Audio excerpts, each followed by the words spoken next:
자, 그러면 그것이 이해가 되면 열왕기 하에 이 말도 이해가 되는 거예요. 지금 이 경우에 보면 열왕기 하에 있는 이 아하시아라고 하는 왕이 있는데 이 왕이 하나님을 의지하지 않고 다른 것을 의지해요. 첫 번째 50부장과 두 번째 50부장이 있는데 이 50부장과 이 50부장은 누구야?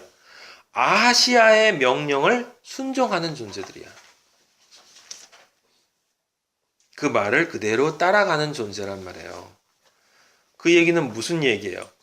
지금 아하시아라고 하는 하나님의 명령을 정확히 분별하지 못하는 존재가 하는 것을 자신이 분별하지 못하고 그냥 따라가는 존재들이다, 이런 이야기예요. 그러면 우리 안에 있는 영이 또는 우리 안에 있는 육이, 아하시아가 육을 대변한다고 하면 그 육이라고 하는 것이 따라가는 그 선악과 하나님을 벗어나는 세상적인 것을 그냥 무작정 따라가는 내 혼과 영, 50부장, 50부장, 그리고 그것들을 붙어있는 이 50명들이라는 것은 당연히 그것들이 낳는 부산적인 행위들을 나타내는 거예요. 그래서 셋이 심판받는 거야. 근데 신기한 거는 아버지가 정말 신기한 건 셋을 심판하기 때문에 셋의 심판 선포를 해요. 3절 봐요. 3절에 한번 잘 봐요. 3절에 너희가 침상에서 내려오지 못할지라 반드시 죽으리라 한번 했어요. 그 다음에 그 사자가 돌아와서 6절 내가 올라간 침상에서 내려오지 못할지라 반드시 죽으리라 두 번. 그리고 엘리야가 나중에 아하시아 왕을 만나서 16절 내가 그 올라간 침상에서 내려오지 못할지라 내가 반드시 죽으리라. 몇 번 얘기했어? 3번. 왜 쓸데없이 3번 반복하는데? 강조하려고? 하나님이 그렇게 시간이 많은 분이 아니에요. 그렇게 쓸데없는 분도 아니고 성경에 나와 있는 글은 한 글자도 버리는 글자가 아니야. 그냥 그거 한 번만 얘기하시면 되지. 뭘 3번씩이나 얘기하셨을까? 이 3번의 말은 그 3번의 심판에 대한 글이야. 그래서 마지막 50부장은 살아야 되는 거야. 왜 50부장은 살아? 아하시아가 하나고 첫 번째 50부장이 둘이고 세 번째 50부장이 셋이에요. 그렇게 셋이 심판받는 거야. 근데 여기서 여러분들이 영적으로 알아야 되는 게 하나 또 있어요. 이게 되게 중요한 건데 엘리야가 지금 심판받은 둘이 누구냐면 50부장하고 50명이에요. 제가 이게 궁금해서 앞에를 다시 한번 찾아봤는데 열왕기상 한번 찾아봐요.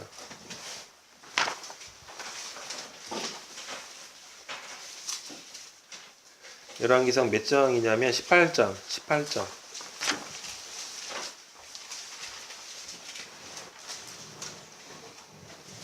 18장이요. 18장에 그 엘리야가 갈멜산에서 승리하는 장면이 나와요.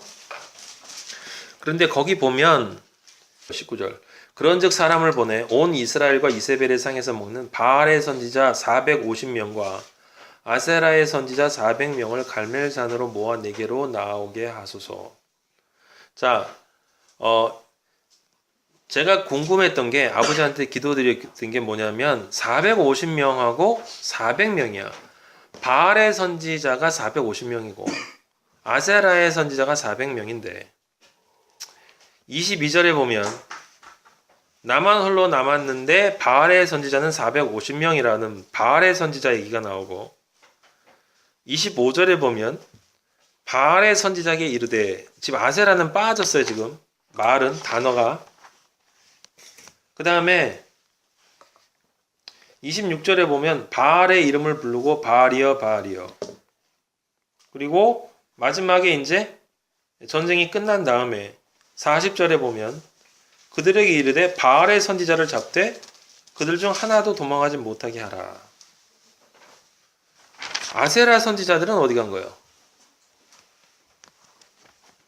여러분 주석서를 보면 그냥 자연스럽게 그냥 850명이라 나와요. 450명하고 400명이니까 850명이라고.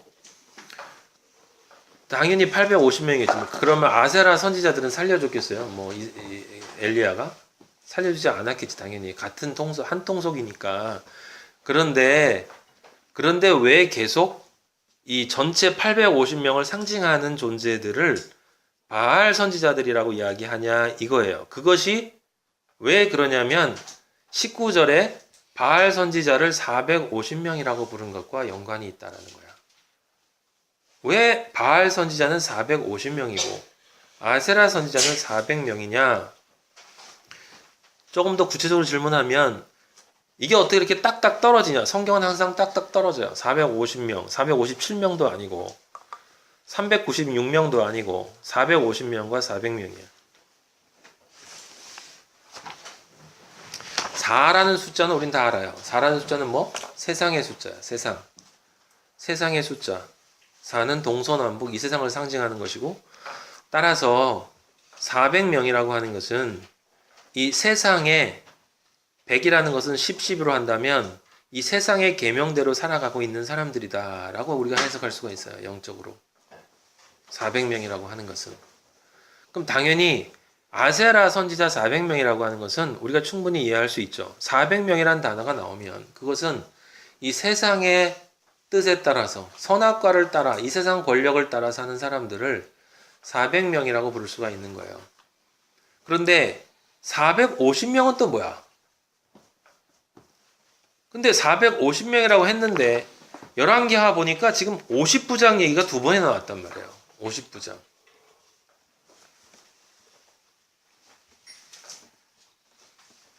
전 지금 여러분들하고 숫자 놀이를 하려는 게 아니에요. 저는 숫자에 관심이 없어요. 어떤 사람들은 성경의 숫자를 가지고 이것저것 많이 푸는데 그런 숫자 놀이를 하려는 마음이 있는 게 아니라 그 숫자 안에 영적인 의미를 찾아보려고 하는 것 뿐이에요. 그러니까 숫자가 목적이 아니라, 숫자의 영적 의미를 알려는 목적이 아니라 아버지가 왜 이러셨는가라고 하는 것을 이해하기 위해서 때로는 숫자를 이해하는 게 필요하다는 거야.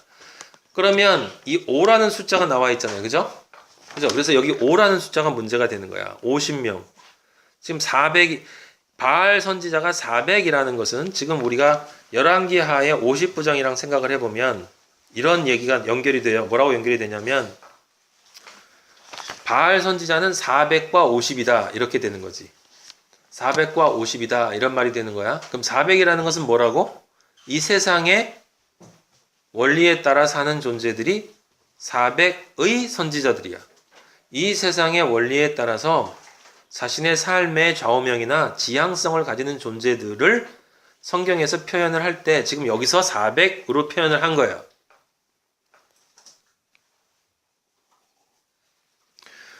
400명이 그러니까 400이 50이다라는 것은 400의 삶이 50의 운명을 가진다라는 뜻이에요. 근데 400의 삶이 50의 운명을 가진다라는 얘기는 50은 지금 보니까 어떻게 됐어? 불에 살라졌어. 그건 무엇을 상징하는 거야? 심판과 죽음을 상징하는 거야.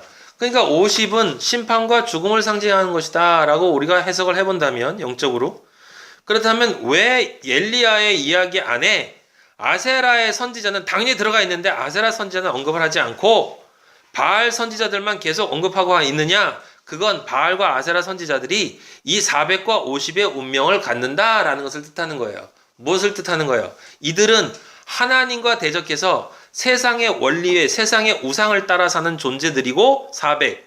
그렇기 때문에 50의 운명인 심판과 죽음을 받는 존재들이다 라고 하는 뜻이 되는 거야. 그래서 여기 지금 열왕기하에 50이라는 말을 그렇게 해석할 수가 있어요. 그런데 한 가지 문제가 있어. 그게 뭐냐면 우리가 마태복음 공부를 할 때 무엇을 공부했어요? 요셉의 이야기부터 시작되었던 그 예표되었던 이야기의 결국 종점이 뭐였냐면 예수 그리스도가 세상에서 오병이어의 기적을 나타내셨던 거였어요. 오병이어의 기적. 오병이어의 기적이 뭐예요? 떡 5개와 물고기 2마리. 예수 그리스도가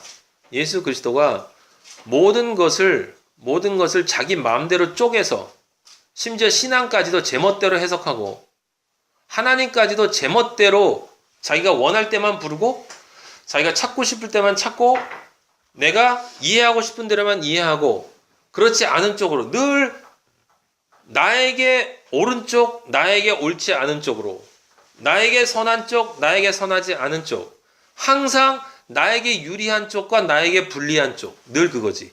나에게 유리한 쪽과 나에게 불리한 쪽으로 하나님을 늘 쪼개고 있는 우리들. 그러면서 죄악 세상 바다 밑바닥에서 나 살았다고 꼬리와 지느러미 흔들면서 내 멋대로 돌아다니고 있는 그 물고기, 둘의 물고기, 모든 것을 나에게 유익되는 것과 나에게 유익이 안 되는 것으로 나누는, 종교 안에 들어와서도 신앙 안에 들어와서도 모든 것을 그렇게 나누고 있는 그런 나밖에 모르는 그런 물고기. 근데 나밖에 모르는데 어떻게 몰라? 나의 영과 혼과 육이 전부 그 모양으로 살아가고 있는 그 물고기가 되어져서 그 물고기가 받을 심판, 영육혼의 심판을 받고 이 죄악 세상인 사해 세상에 생명의 말씀인 하나로 진리로 떨어져서 그래서 다섯의 생명이 되어주신 예수 그리스도를 나타내는 거잖아요. 그게 오병이어의 기적이었잖아. 근데 그 넷의 나라에 하나가 더해지는 것, 넷의 나라의 가운데 점으로 딱 찍혀서 네 마음에 점 찍었니? 내 안에 점으로 딱 찍혀서 생명의 씨앗이 되는 게 뭐예요, 그게? 그게 말씀이야, 말씀. 예수 그리스도 자신이잖아. 예수 그리스도가 말씀이잖아요. 예수 그리스도가 말씀이고 말씀이 예수 그리스도고 말씀이 성경 말이에요? 아니야. 진리가 되어진 것, 진리가 되어진 말. 진짜 내 안에 유일하게 진리가 되어져서 내 삶에 진짜 변화를 가져온 그 말, 그 말만이 말씀이에요. 여러분이 알고는 있지만 내 삶에 실제화 되어지지 않는 건 말이 아니야. 그건 잡소리야, 잡소리. 성경을 100번을 읽어도 성경이 내 삶의 변화를, 진짜 근본적인 변화를 가져오지 않으면 잡소리예요, 잡소리. 그건 믿음도 아니고 아무것도 아니야. 그게 바로 아하시아야, 아하시아. 여기 지금 다락난간에서 떨어진, 십자가에서 떨어져 있는 상태가 병들은 거고, 그런 존재가 떨어지고 병들은 그 상태가 뭐냐면 늘 아버지에게 의지한다고 하지만 사실은 딴 데 질문하는 존재.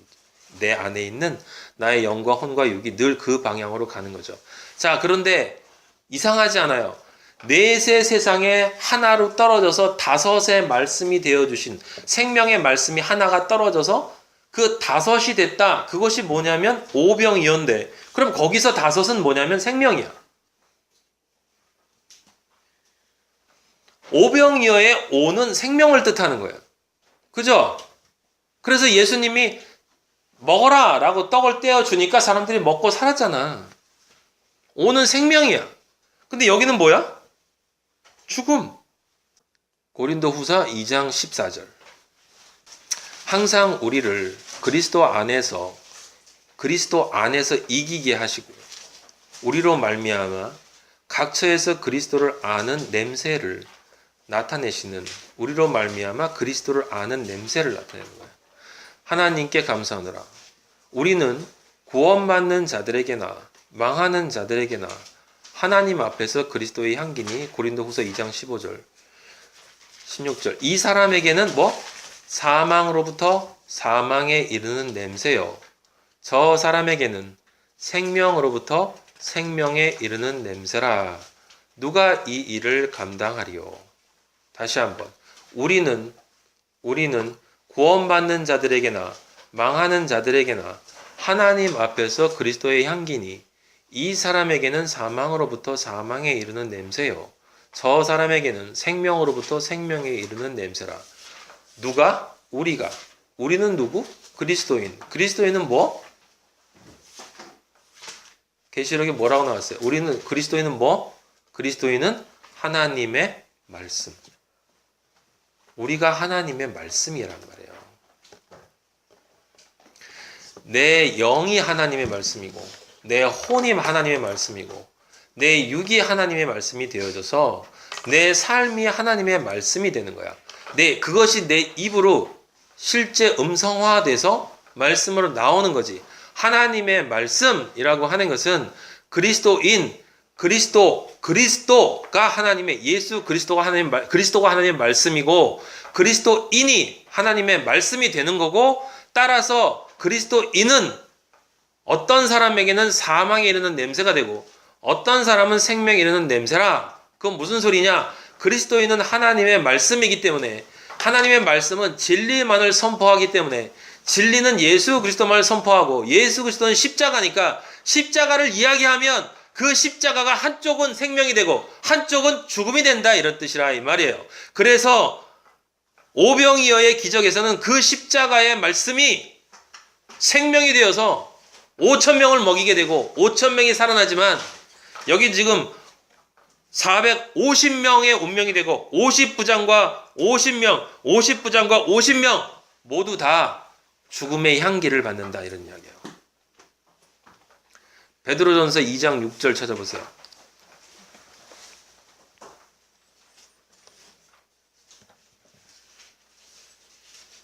베드로전서 2장 6절.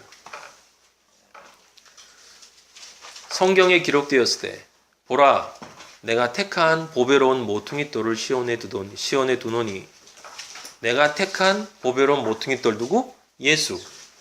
그게 예수예요? 예수라고 아는 게 뭐가 중요해? 전혀 중요하지 않아. 다 예수인 거 알아. 구체적으로 뭐야? 예수님의 말씀은 구체적으로 뭐야? 십자가의 복음은 구체적으로 뭐야? 내 영혼육이 죽고 예수 그리스도의 영혼육의 생명이 나한테 오고 그것을 통해서 내가 부활해서 실제 그 새롭게 된 영혼육의 삶을 살게 되는 거. 그게 모퉁이돌이지. 모퉁이돌이 예수. 다 알아, 그 교회에서. 모르는 사람이 어디 있어. 흰돌 다 알아. 모퉁이돌을 시온에 두노니 그를 믿는 자는 그 예수 그리스도의 그 십자가의 복음을 믿는 자는 이란 뜻이죠. 부끄러움을 당하지 아니하리라. 부끄러움은 누구 앞에서? 하나님 앞에서. 세상에서 창피한 일 당하지 않는다는 뜻이 아니에요, 여러분. 그러므로 믿는 너희에게는 예수 그리스도의 그 십자가의 복음이 진짜 말씀, 우리가 그렇게 되어야 될 진짜 말씀이 믿는 우리에게는 뭐라고? 보배이나 믿지 아니하는 자에게는 뭐라고? 건축자들이 버린 그 돌이 모퉁이의 머릿돌이 되고 2장 8절. 또한 부딪히는 돌과 걸려 넘어지게 하는 뭐? 바위가 되었다. 부딪히고 걸려 넘어져서 어떻게 된다는 거예요? 죽는다는 거야, 죽는다는 거. 다니엘서, 구약 다니엘서 2장 34절.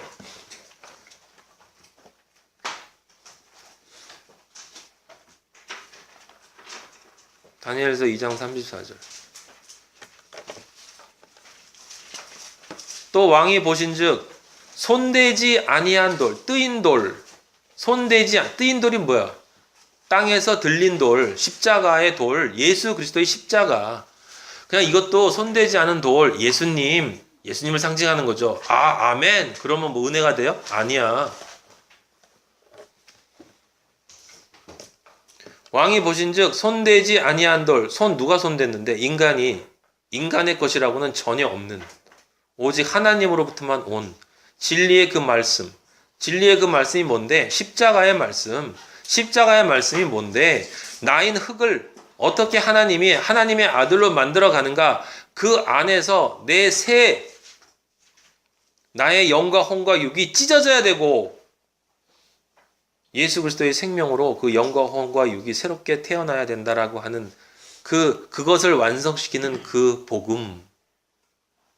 그게 나와서 신상의 쇠와 진흙의 발을 어떻게 된다고요? 쳐서 부서뜨린다고 그랬어. 여기 지금 다니엘이 이 세상 권력이 마지막에 심판이 어떻게 될 건지를 예언하는 거예요. 이 앞에 바벨론부터 시작해가지고 그 다음에 이란, 페르시아, 그 다음 바사 왕국하고 그 다음에 그리스, 로마 이렇게 네 왕국에 대한 역사라고 성경학자들 쫙 얘기하는데 하나님이 기껏 그 네 왕국 얘기하겠어요? 왜 네 왕국이겠어? 이 세상에 있는 모든 권력의 왕국을 나타내려 네 왕국을 예를 든 거죠, 하나님이. 그 영적으로 조금만 알면 금방 캐치할 수 있는 건데도 그거를 전혀 캐치를 못해. 왜 그런지 아세요? 보고 싶은 마음이 없기 때문이야. 성경을 진짜 알고 싶은 마음이 없는 거야. 지옥에 가야 되는 거, 지옥에 간다는 게 뭔지, 천국에 간다는 게 뭔지, 정말 세상에 종말이 있는 건지, 하나님이 살아계신지, 진짜 나의 하나님이 나의 하나님인지, 하나님이 도대체 어떤 분인지, 내가 지옥 가면 어떻게 되는 건지, 구원받는 게 정말 뭔지 진짜 관심이 없는 거야. 이 세상 사람들이요. 사탄이 별 약한 영들이 촌스럽게 공격을 하잖아요. 그죠? 그래서 여기 지금 다니엘서에 나와 있는 그 돌을 심판을 나타내는 것이고, 앞에 베드로전서에서 본 것처럼 그냥 부딪히거나 걸려 넘어지는 정도가 아니죠. 어떻게 돼요? 쳐서 부서져요. 아주 가루가 돼서 사라진다고. 그 마지막 심판 때 이 시편에 보면 네가 아무리 찾아도 보이지 않을 거다라고 얘기하셨거든. 하나님이 아무리 둘러봐도 너의 대적이 어디 있었는지조차 흔적도 못 찾을 거다라고 아버지가 말씀을 해주셨다 이 말이에요. 그래서 열왕기하 1장에 나와 있는 지금 엘리야의 이 예언의 이야기는 그냥 단순하게 그 하나님 말을 안 들은 아하시아와, 그러니까 아하시아가 이렇게 했으니까 우리 하나님 말 잘 들읍시다. 엘리야 50부장 이렇게 했지만 이거는 그냥 대충 넘어가고 잘 이해가 안 되니까 우리는 하나님 말씀 잘 듣고 순종해서 복 받읍시다. 이렇게 끝나면 안 된다 이 말이에요. 그게 죽음의 글이라 이거야. 하나님 아버지가 여러분과 저에게 아버지가 오늘 하시는 말씀은 이 열왕기하 1장의 얘기는 그거죠. 무슨 얘기입니까?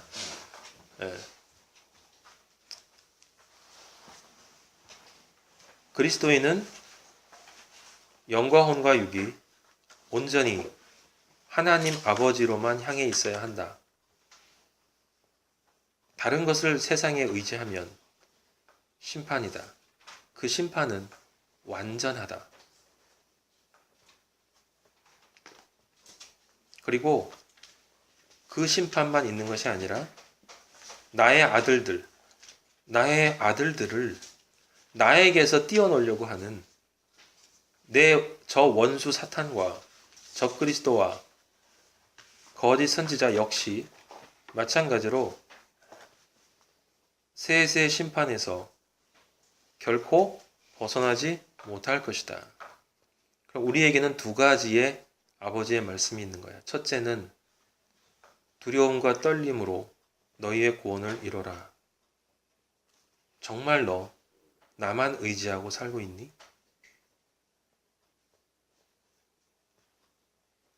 우리 자신에게 아버지가 사랑하시기 때문에 아들로 완성되어져 가는 그 길을 우습게 여기지 마라. 지나고 나면 넌 알겠지만 네가 지금 중요하게 여기는 그 어떤 것보다 이것이 가장 중요하다. 결코 포기할 수 없는 그것을 위해서 네가 아무리 날 발버둥을 쳐도 포기할 수밖에 없는 그것을 붙잡고 있는 너의 영과 혼과 육을 언제나 되어야 내려놓을래. 다시 한번, 결코 포기할 수 없는 것이 정말 너에게 있다면 결코 포기할 수밖에 없는 그것을 포기하는 것이 당연한 거 아니니? 그게 첫 번째 아버지의 사랑의 말씀이고, 또 하나는 네가 그 믿음을 가지고 있기에 결코 포기할 수 없는 것을 위해서 포기할 수밖에 없는 것을 포기하고 싶으나 나의 육과 혼이 약해서, 그리고 그것을 틈타서 그렇게 완성되어져 가는 과정을 방해하고 그것에 대적하고 나로부터 너희를 끊어지게 만들려고 하는 저 더러운 사탄과 적그리스도와 거짓 선지자들은 내가 반드시 심판할 것이다. 그러니까 그들을 두려워하지 마라. 1장 15절에 엘리야야, 너는 그를 두려워하지 말라. 두려워하지 말라.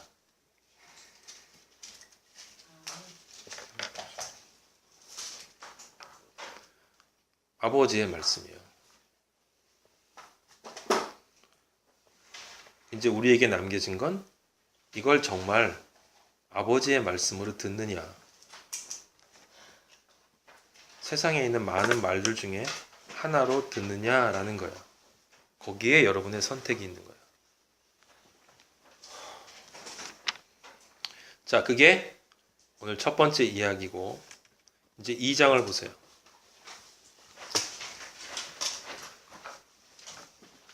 2장에 보면 여호와께서 2장 1절 쭉 보세요. 그냥 읽지 않고 제가 읽을 테니까. 이제 엘리야와 엘리사가 임무 교대를 하는 장면이 나와요. 여호와가 회오리 바람으로 엘리야를 하늘로 올리고자 하실 때 엘리야가 엘리사와 더불어 길갈에서 나가더니 엘리야가 엘리사에게 이르되 청하건대 너는 여기 머물라 여호와께서 나를 베델로 보내시느니라. 자, 지금 미리 제가 이거 읽어드릴게요. 여기 지금 2절에 보면 엘리야가 엘리사에게 말합니다. 너는 여기 머물라 여호와께서 나를 베델로 보내시느니라. 거기 1이라고 써놓으세요. 거기도 1. 그 다음에 4절에 보세요. 4절. 엘리야가 그에게 이르되 엘리사야 청하건대 너는 여기 머물라 여호와께서 나를 여리고로 보내시느니라. 2. 그 다음에 6절. 엘리야가 또 엘리사에게 이르되 청하건대 너는 여기 머물라 여호와께서 나를 요단으로 보내시느니라. 3.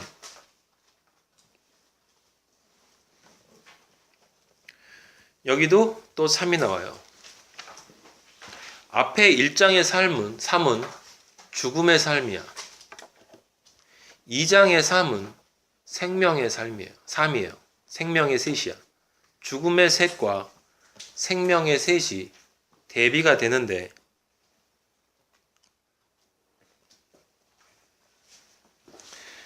그 엘리야와 엘리사가 갈라지는 부분에서 나타나는 것은 그 11장에 보면 불술의 불말 그리고 회오리 바람으로 올라가요. 그렇게 갈라집니다. 그것은 무엇이냐면 엘리야는 지금 완성된 존재라고 하는 것이고 그래서 그리스도가 되었다라고 하는 뜻이고 이제 안식, 7의 안식으로 들어갈 존재가 됐기 때문에 7의 안식으로 완전한 존재로 들어가는 것이고 엘리사는 이제 그 길을 가야 하는 존재예요. 땅에 따라서 아직 완성을 가야 하는 길이기 때문에 죄가 완전히 끝난 게 아니지. 그래서 둘 사이에 뭐가 있는 거예요? 불칼과 불말이 있는 거야. 넘어갈 수 없는 경계가 있는 거예요. 넘어갈 수 없는 경계. 그걸 나타내는 것이고 그 다음에 엘리야가 하늘로 올라갔다라고 할 때 이제 많은 사람들은 엘리야가 우리가 바라보는 이 하늘 위로 올라갔다 오는데 그 하늘 넘어서 어디 대기권 들어갔다 어디로 가는데 무슨 만화를 써요. 만화를. 물론 하나님이 하늘로 올리셨겠지. 사람들이 봤으니까. 예수님이 승천하셨으니까. 그래서 대기권으로 가가지고 순간이동 하셨겠어요? 그런 얘기가 아니죠. 하늘은 제가 여러분들에게 자세하게 말씀드렸는지 모르겠지만 유대인들이 생각하는 하늘이 세 가지가 있다고 그랬죠. 첫째 하늘, 둘째 하늘, 셋째 하늘. 근데 한 가지 더 중요한 사실이 있어요. 하늘이 세 가지가 있고 하늘 나라가 셋이 있어. 하늘이 셋이 있고 하늘 나라가 셋이 있다고. 여러분 머릿속에다 이제 상상을 해보세요. 동그라미 하나를 그려요. 그게 지구야. 그 지구는 땅이야, 땅. 그 다음에 그 동그라미 바깥에 첫 번째 동그라미를 하나 더 그려요. 그게 첫째 하늘이야. 첫째 하늘. 그 첫째 하늘 뒤에 있는 공간이 첫째 하늘 나라야. 천국. 1층 천. 그리고 그 바깥에 동그라미 하나를 더 그려요. 그럼 그게 둘째 하늘이야. 둘째 하늘. 그 둘째 하늘 위가 2층 천이야. 둘째 하늘 나라. 그리고 그 둘째 하늘 나라 위에다가 동그라미 하나를 더 그려요. 그게 셋째 하늘이야. 그 셋째 하늘 위가 셋째 하늘 나라야. 바울이 내가 꿈이었는지 언젠지 꿈이었는지 생진지 모르는데 3층 천에 올라갔다 왔다라고 하는 그 3층 천이 하나님이 계신, 우리가 종국적으로 가야 할 그 자리예요. 그 3층 천이. 온전한 하늘나라. 그런데 그 온전한 하늘나라 앞에는 두 개의 하늘나라가 있어. 두 개의 하늘나라는 내 육의 것이, 내 육, 지구가 땅이니까 이 땅의 것이 떨어져서 땅의 것이 떨어진 만큼 나는 천국을 경험하는 거예요. 그럼 첫 번째 하늘은 뭐겠어요? 육의 하늘이야. 그 육의 하늘 바로 위에 있는 공간이 뭐야? 1층 천이? 육의 하늘나라야. 육이 제거된 하늘나라. 육이 제거된 하늘나라. 육이 제거된 하늘나라는 무슨 나라예요? 육의 욕망이 제거된 하늘나라. 그러면 그 위에 있는 하늘은 뭐야? 2층 천. 그건 뭘까? 마음의 하늘. 마음의 하늘. 그 마음의 하늘을 통과하면 두 번째 천국이 와요. 그건 뭐? 마음의 천국. 예수 그리스도의 마음으로 바뀐 나라예요. 행위를 예수 그리스도가 하시는 것처럼 온전하게 하는 1층 천과 마음이 온전하게 예수 그리스도와 같은 마음으로 바뀐 2층 천을 지나서 온전하게 마지막 세 번째 하늘을 지나면, 그 영의 하늘을 지나면 그러면 진짜 하늘이 와요. 거긴 우리의 영과 혼과 육이 완전히 예수 그리스도와 동일한 존재가 되어져서 하나님 아버지와 함께 사는 곳이야. 오해하지 마요. 그게 여기서부터 하늘이니까 유대인들이 생각하는 것처럼 이 하늘을 지나는 게 첫 번째 하늘이고 저 위가 첫 번째 하늘이고 대기권 위에 우주가 두 번째 하늘이고 우주 너머에 있는, 이해할 수 없죠. 우주 너머에 있는 또 다른 하늘인데 거기가 하나님이 계신 곳이다. 그건 비유적으로 우리가 이해하면 좋아요. 진짜는 뭐냐면 이 안에서 이루어지는 거죠. 실제 공간적으로 이동하는 것이 아니라 내 안에 하늘나라가 첫째 하늘나라, 둘째 하늘나라, 셋째 하늘나라가 된 거예요. 엘리야가 병거를 타고 하늘로 올라가거나 하늘로 올라가지 않았으면 엘리야는 하늘나라에 없는 건가? 아니에요. 그리스도인은 그가 있는 곳이 하늘나라야.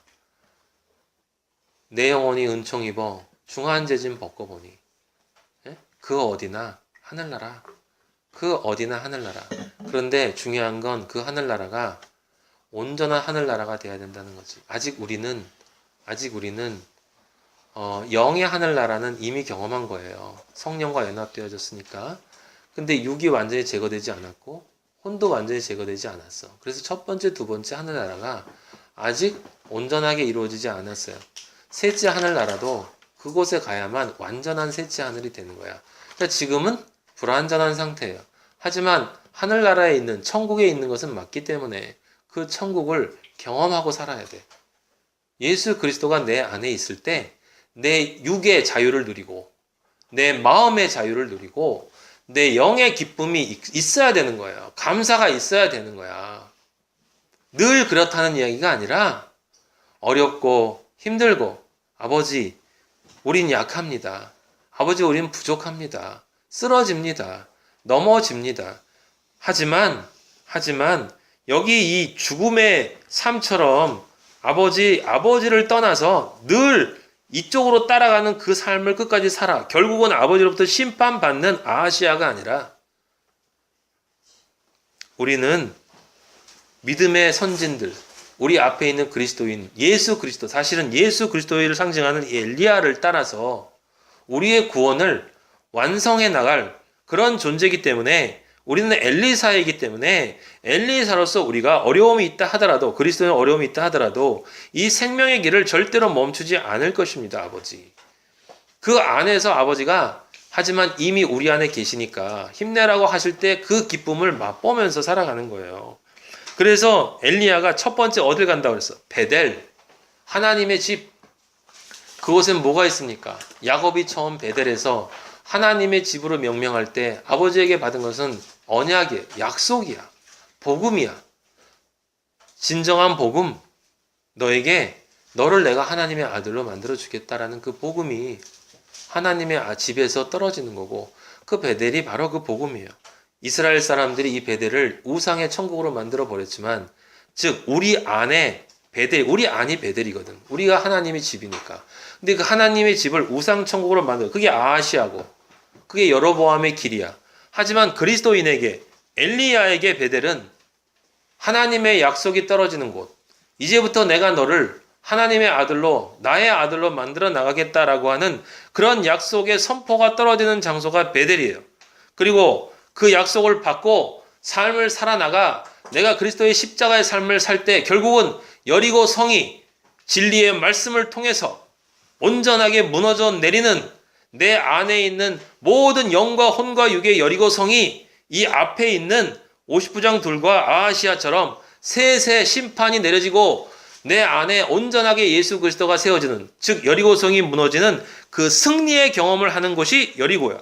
그래서 두 번째 여리고고, 그 다음에 세 번째 이제 승리를 했으니 안식의 나라로 넘어가기 위해서 요단강을 건너야 되는 거예요.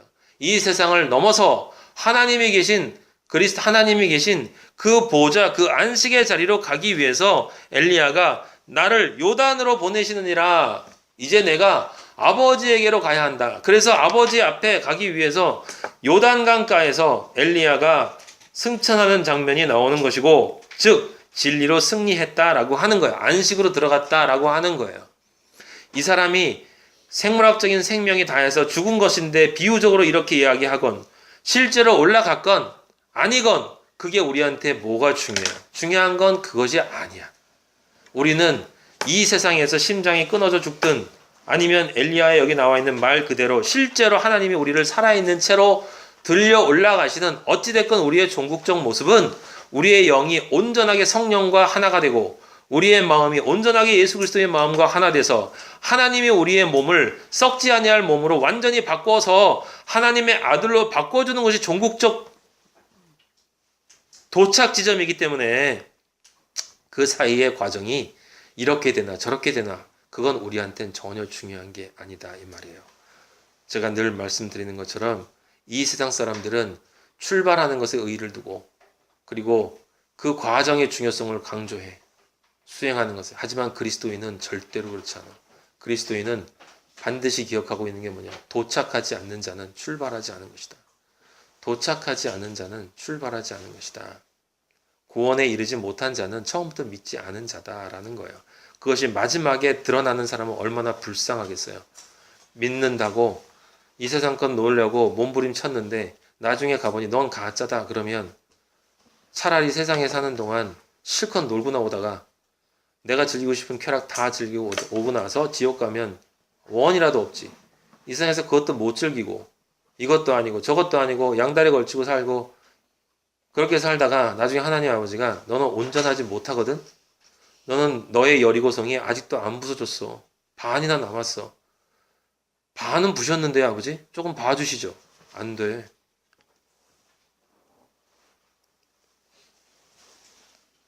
그래서 엘리야가 세 군데로 가고 엘리사에게 네가 앞으로 가야 할 신앙의 길은 아버지로부터 약속의 말씀을 받아 그 길을 십자가의 믿음으로 가서 반드시 승리해서 내가 가는 것처럼 이 안식의 자리로 와야 하는 것이다.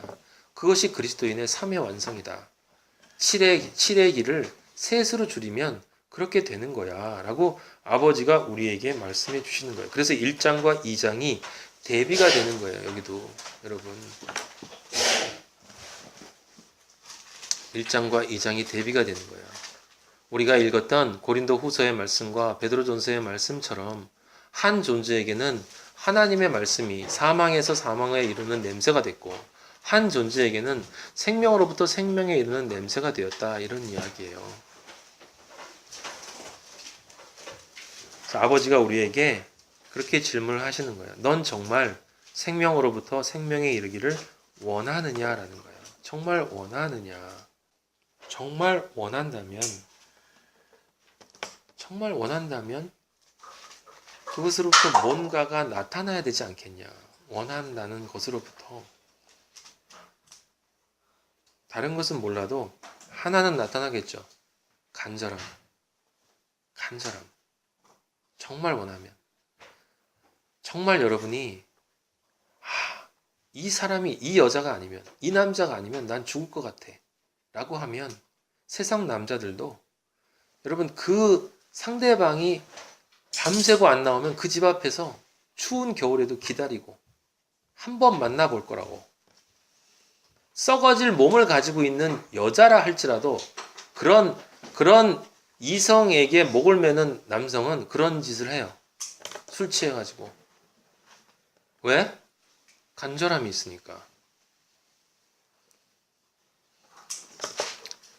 하다못해 그 아이폰에 있는 간절함이 있는 사람도 거기 가서 기다리더라고. 그거 새로 나온 거 사겠다고. 자신들이 얼마나 어리석은 짓을 하는지도 몰라요. 이 세상 사람들은, 여러분, 이 세상 사람들은 자신의 간절함이 도대체 어디로 향해 있는지조차, 나의 간절함이, 나의 갈급함이, 나의 진정됨이 진짜 내가 원해야 될 것이 무엇인지를 생각하고자 하는 마음이 없기 때문에 그냥 내 몸의 욕망이 요구하는 그것이 나의 간절함이 돼서 그것 찾아서 일로 갔다 절로 갔다 절로 갔다 일로 갔다 조리 갔다 요리 갔다.